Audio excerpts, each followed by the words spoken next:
Сәлем достар, бүгін біз өте керемет, көпсіп тұратын, жұмсақ әрі дәмді бауырсақ жасайтын боламыз. Міндетті түрде жасап көріңіздер. Бізге алдымен жылы сүт қажет болады және де су. Екеуін ыдысқа құйып, үстіне тұзымызды және де сахарымызды салып, бір қозғап аламыз. Сосын бетіне біз ашытқымызды саламыз. Ашытқыны салып және де қозғап қоямыз да 3-4 минут бетіне жаба тұрамыз.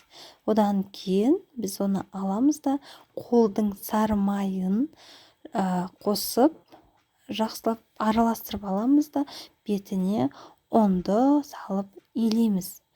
Қолымызға қатты жабыспауы керек. Әдемілеп илеп, 1 сағатқа жылы жерге қойып қоямыз. Жылы жерде тұрады, әдемі болып көпсейді. Сол кезде ғана қолданамыз, жарай ма? Сосын оны біз алып, зуала бөліп, осылай тақтайға жайып аламыз да, әдемілеп өз қалауларыңыз бойынша кесеміз. Домалақ кессеңіздер де болады, немесе осылай үшбұрышты кессеңіздер де болады. Ол өздеріңіз еріктеріңізде. Сосын біз майымызды қыздырып аламыз осы орайда.